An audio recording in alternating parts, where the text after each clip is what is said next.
किया है, क्या विकास किया है? 5 सालों में पूछिए तो एक भी जवाब नहीं है। ना तो गरीबों के लिए, ना तो किसानों के लिए, ना तो विद्यार्थियों के लिए, ना तो नौजवानों के लिए, ना तो व्यवसायियों के लिए, ना तो खनिज संपदा से सुरक्षा के लिए। तो आखिर किया क्या है? तो कुछ नहीं। 5 वर्षों के बाद केवल एक चुनावी बरसाती मेढक की तरह 5 वर्षों में घर घर जाने का काम कर रहा है और केवल एक बताने का काम कर रहा है कि मोदी मेरा परिवार है, मोदी मेरा परिवार है। आप लोग बताएं कि अगर मोदी मेरा परिवार है तो क्या उससे मेरा घर चलेगा या मेरा क्षेत्र का विकास होगा?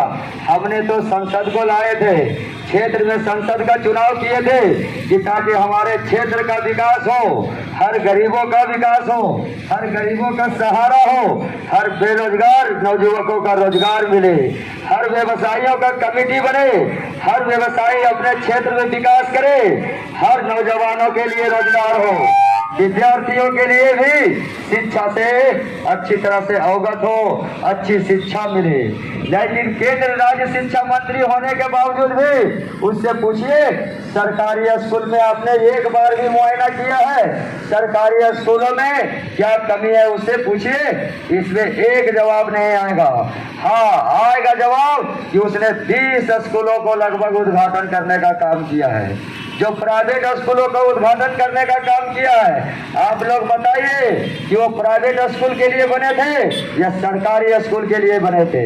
वो गरीबों के लिए बने थे या कॉरपोरेट कंपनी के लिए बने थे? वो विद्यार्थियों के लिए बने थे या तो वो केवल चमचागिरी के लिए बने थे? वर्तमान में आज महारैली के रूप में कौरवों की तरह झुंड बनाए हैं जो केवल गांव गांव से अनपढ़ लोगों का राजनीति करवाया जा रहा है, अनपढ़ लोगों को पेट्रोल भरवाया जा रहा है, झंडा टंगाया जा रहा है, 200-500 रुपया मजदूरी दिया जा रहा है, मुर्गा दिया जा रहा है, दारू दिया जा रहा है। इससे उसका वोट का समीकरण नहीं हो सकता है, क्योंकि यहाँ व्यवसायी भी है, शिक्षित भी है, नौजवान भी है, पढ़े लिखे भी है, सब कोई अब समझदार हो चुके हैं। 2024 की लोकसभा चुनाव की एक ऐसी समीकरण होगा, ना तो बीजेपी की सांसद होगा और न महागठबंधन का सांसद होगा। अब पार्टी बदलेंगे, क्षेत्र का संसद बदलेंगे और क्षेत्र के जन जन का विकास होगा। एक तरफ महागठबंधन की पार्टी है, एक तरफ बीजेपी की पार्टी है। आप लोग उसे बता दें हमारे क्षेत्र में कोई नेता नहीं, हमारे क्षेत्र का बेटा आया है, हमारे क्षेत्र का भाई आया है, हमारे क्षेत्र का दोस्त आया है, हमारे क्षेत्र का भतीजा आया है जो चुनावी मैदान में डंका ठोकने का काम किया है, चाहे महागठबंधन की हो या बीजेपी की हो। हमारी जीत हर जनता की जीत होगी, हर भाई का जीत होगा, हर बहनों का जीत होगा, हर माताएं का जीत होगा, हर चाचा चाची का जीत होगा, हर दोस्तों का जीत होगा, क्योंकि हमने निर्दलीय प्रत्याशी के रूप में नामांकन कराए हैं। इससे केंद्र सरकार में यह सूचना जाएगी, केंद्र सरकार को यह पता चल जाएगा कि आखिर हमारे बड़े बड़े सांसद होने के बाद करोड़ों रुपया खर्च किए हैं, लाखों दलाल घूमने के बावजूद भी शिक्षा से समीकरण को बदल दिया है।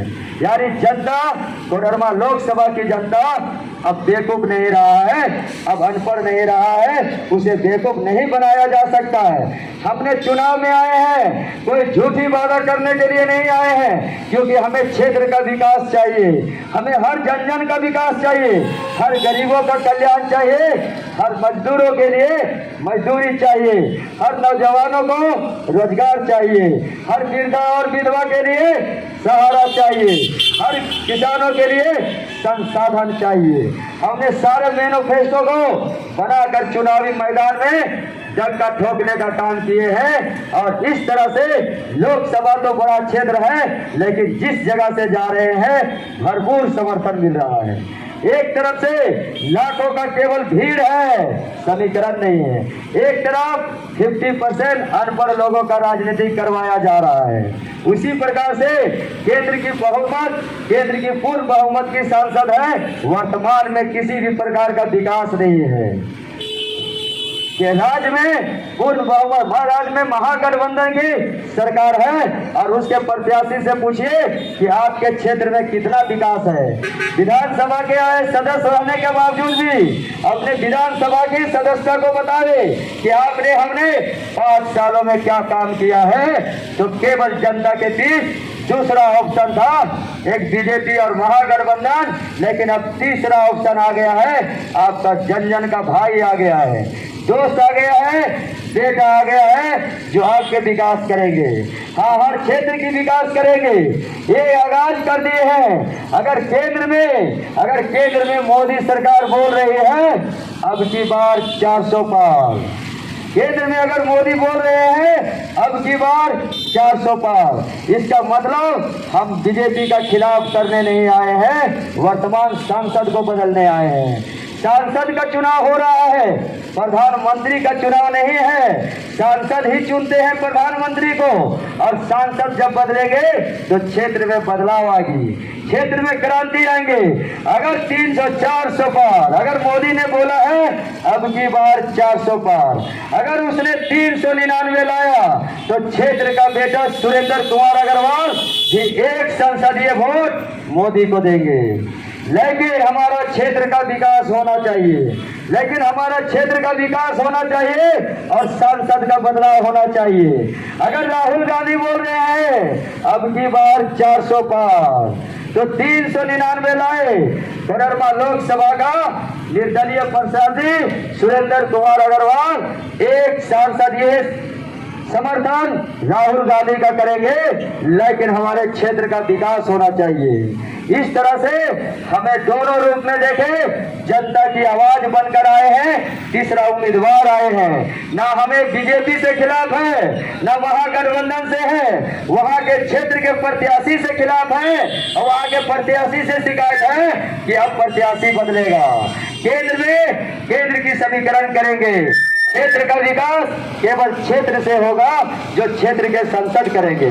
हमने 6 मैनिफेस्टो बनाए हैं, 6 मैनिफेस्टो के तहत चुनाव लड़ने के लिए आए हैं। इस चुनाव में कोई नेता नहीं, आपका क्षेत्र का बेटा आया है। आप लोग भी ध्यान दें, हम कोई अनपढ़ नहीं है, हम कोई आज बेरोजगार नहीं है, हम एक शिक्षक हैं और साइंस का शिक्षक है, जो साइंस से हजारीबाग में पढ़ाने का काम कर रहे हैं। हमारा कोई काला धन नहीं है जो हजारों लाखों करोड़ों रुपया का दलाल घुमा रहे हैं। खून पसीने से कमाया हुआ हम भी एक व्यवसायिक वर्ग के बेटा है, और हमने अपने क्षेत्र और समाज के विकास के लिए चुनाव में आए हैं कि अब क्षेत्र का चुनाव और क्षेत्र के विकास के आधार पर होगा। 2024 में एक ऐसी समीकरण होगी जिसमें बदलाव आएगा। किसानों के लिए हमने ये निर्णय लिया है कि किसानों को 5 केजी अनाज मिलता है, वो मिलता रहेगा।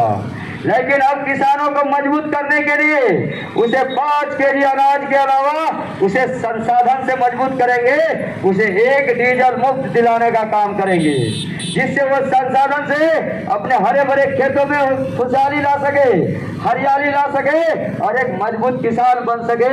उसके लिए हमने एक छोटा फार्मिंग के लिए हल का भी देने का काम करेंगे, जिससे किसान का संसाधन मजबूत होगा। फसलों के रख रखाव के लिए हमने प्रखंड स्तर की कमेटी बनाएंगे और किसानों के लिए कोल्ड स्टोर का साधन करेंगे। हमारे देश में, हमारे क्षेत्र में अगर किसान मजबूत होगा तो हमारा क्षेत्र का विकास होगा। हमने दूसरा मैनिफेस्टो बनाए हैं कि आपके बेटा, आपके बेटी पढ़ने के लिए जाते हैं आईएएस या तो फिर आईएएस अधिकारी के लिए दिल्ली जा रहे हैं, पटना जा रहे हैं, रांची जा रहे हैं, और क्वेश्चन पर क्वेश्चन लीक करवा के सारे राज्य स्तर का, विधानसभा का हो या केंद्र सरकार को हो, इस पर विद्यार्थियों का कोई संज्ञान नहीं होता है, केवल लाठीचार्ज करने का काम करता है। हमने ये निर्णय लिया है कि जो भी विद्यार्थी ग्रेजुएशन करेंगे और अगर विभाग में सीट खाली रहा उस पर लगातार दबाव बनाएंगे और 5 सालों तक 3,000 रुपया ग्रेजुएशन किया हुआ विद्यार्थियों को दिया जाएगा।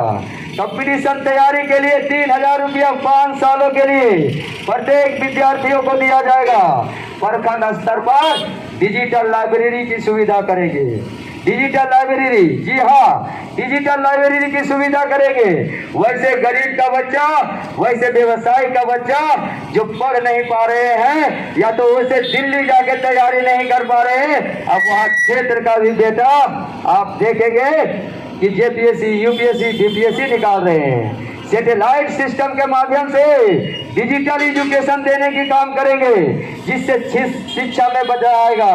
शिक्षा में जब आएगा तो क्षेत्र में क्रांति आएगा। कोई भी नेता हो, कोई भी क्षेत्र का हो, वो अब सवाल करने लगेंगे, क्योंकि शिक्षित हो जाएंगे तो सवाल होगा, और सवाल होगा तो सरकार बौखला जाएंगे। अनपढ़ और अंधविश्वास हटेगी, जाति और धर्म हटेगा। जाति तो हमारा, जाति और धर्म हटेगा तभी क्षेत्र का विकास होगा। हमारा देश एक लोकतांत्रिक देश है। लोकतांत्रिक में हर धर्म का आस्था का विषय है और हर जाति हमारा सांस्कृतिक है। यही तो हमारा भारत की खूबसूरती है। इसी खूबसूरती को बनाए रखने है, जिसे भाई भाई में बांटने का काम कर रहा है, जिसे आपस में लड़ाने का काम कर रहा है। केवल चुनावी मुद्दा के समय जाति और धर्म को दिखाया जा रहा है, जाति और धर्म को दिखाया जा रहा है। अब हमारा राजनीतिक भी कोई इतिहास से नहीं चलेगा, साइंस से चलेगा, क्योंकि साइंस के क्षेत्र से अब साइंस का लेकर बेटा आ गया है। जिस तरह से एक पैरासीटामोल टेबलेट ना तो जाति देखता है ना तो धर्म देखता है, वो WHO से बनाया हुआ साइंस का दवा है जो सबका बुखार उतार देता है। उसी प्रकार से अब साइंस का विद्यार्थी है, महागठबंधन की हो या बीजेपी की हो, सबका बुखार उतार देंगे। वो भी कलम की ताकत से बुखार उतार देंगे। चाहे लाखों का समीकरण हो या हजारों का हो, कौरवों को झूठ को देखकर आप घबराए नहीं। तीसरा समीकरण तैयार हो चुका है और कोडरमा लोकसभा के बदलाव के लिए हर शिक्षित, हर स्टूडेंट, हर विद्यार्थी, हर शिक्षक ने बीड़ा उठा लिया है कि हम क्षेत्र में 45 सेंटीग्रेड के टेम्परेचर पर किसी व्यवसायी को नहीं घुमाएंगे, किसी मजदूर को नहीं घुमाएंगे, किसी किसान को नहीं घुमाएंगे, किसी बेरोजगार नौजवान साथियों को नहीं घुमाएंगे। सबका समीकरण बदलेगा, मोबाइल से बदलेगा, मोबाइल से बदलेगा, क्रांति लाएंगे। और एक ऐसी चुनाव का समीकरण तय होगा कि भीड़ तो भीड़ लगता ही रहेगा। अनपढ़ का राजनीतिक एक तरफ, शिक्षा का राजनीतिक एक तरफ होगी। क्षेत्र में विकास होगा, क्षेत्र की क्रांति लाएंगे, हर क्षेत्र में विकास होगा। हमने ये भी निर्णय लिया है, हर प्रखंड स्तर पर एक कमेटी तैयार करेंगे।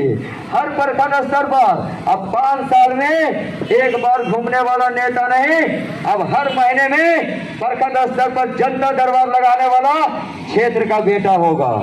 क्षेत्र का, जी हाँ, क्षेत्र का बेटा होगा। लोकसभा, कोडरमा लोकसभा के अंतर्गत जितने भी प्रखंड है, हर प्रखंड स्तर पर जनता दरबार महीना में एक बार लगेगी। जितना इसका रैली के भीड़ में जाएंगे, उतना मेरे पास कंप्लेन आएगा, उसकी समस्या तुरंत समाधान होगी, तुरंत समाधान होगी। क्योंकि हमने एक निर्णय लिया है कि जनता दरबार लगा करके हर किसी की समस्या सोल्व होगा। आप लोग भी ध्यान पूर्वक सुने, अपनी समीकरण को चेंज करें और ये समझे, गुनाह करने वाला उतना ही गुनाहगार होता है जितना सुनने वाला होता है और देखने वाला चुप लगा देता है। इसलिए आप लोग समीकरण को बदलें और समीकरण को बदले एक तीसरा प्रत्याशी के रूप में लाए, ताकि केंद्र की सरकार को ये पता चल जाए कि हमारे प्रत्याशी ना तो महागठबंधन से खुश है और न बीजेपी के सांसद से खुश है। इसलिए बदलाव लाए। बदलाव अब क्षेत्र में अगर केंद्र की सरकार मजबूत होगा तो क्षेत्र की सरकार, क्षेत्र का सांसद भी मजबूत होगा और हर जन जन का कल्याण होगा, विकास होगा। अब विकास की क्रांति होगा, हर क्षेत्र में विकास होगा। अब हमने ये घोषणा किया है कि जो एक वृद्धा या विधवा पेंशन को 1000 रुपया का लॉलीपॉप देने का काम कर रही है सरकार।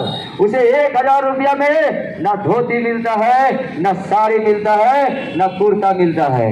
इसलिए हमने बोले अगर हमने संसद बना तो क्षेत्र में 1000 रुपया नहीं, पूरे हमारी आवाज लोकसभा में उठेगी, विधानसभा में उठेगा। उसे 3000 रुपया देने की घोषणा होगी। 3000 रुपया, जी हाँ, जितने भी 60 साल के बुजुर्ग हैं उसे 3000 रुपया दिया जाएगा। 3000 रुपया, जितने भी विधवा है उसे 3000 रुपया दिया जाएगा असहायों के लिए, क्योंकि 1000 में केवल लालच देने का काम कर रहा है, लॉलीपॉप देने का काम कर रही है। हमने खनिज संपदा पर भी अपना मैनिफेस्टो बनाए हैं। अगर नदी के किनारे अगर किसी का घर है, किसी बस्ती है, वहाँ का खनिज संपदा पर भी उसका अधिकार होता है, चाहे बालू का हो, पत्थर का हो, कोयला का हो, अभ्रक का हो। आज ऐसी स्थिति बन चुका है कि जिस क्षेत्र की बालू मिलना चाहिए 500 रुपया में, आज वो बालू 4000 में मिल रहा है। कुछ दिनों के बाद उसे बेच दिया जाएगा, बोरा में बालू भर के भी चोरी होगा। ऐसी स्थिति के लिए हमने एक निर्णय लिया है कि हर प्रखंड स्तर पर कमेटी बनेगी। जब आधार कार्ड से गैस सिलेंडर मिलता है तो आधार कार्ड से बालू भी मिलेगा। आधार कार्ड से वो बालू से घर बनावे या अपने क्षेत्र का बालू को बेचे, लेकिन बालू सस्ता होगा। जो सरकार का टैक्स है वो मिलेगा, ब्लैक में 4000 की बालू नहीं मिलेगी। क्षेत्र में विकास के लिए हर खनिज संपदा पर शिकंजा कसेंगे, हर स्थानीय स्तर का अधिकार होगा, चाहे वो बालू का हो, कोयला का हो, अभ्रक का हो। आपका प्रत्याशी एक नौजवान शिक्षित और शिक्षक आ गए हैं, जिसे कोई बुड़वक नहीं बना सकता है, दिग्भ्रमित नहीं कर सकता है।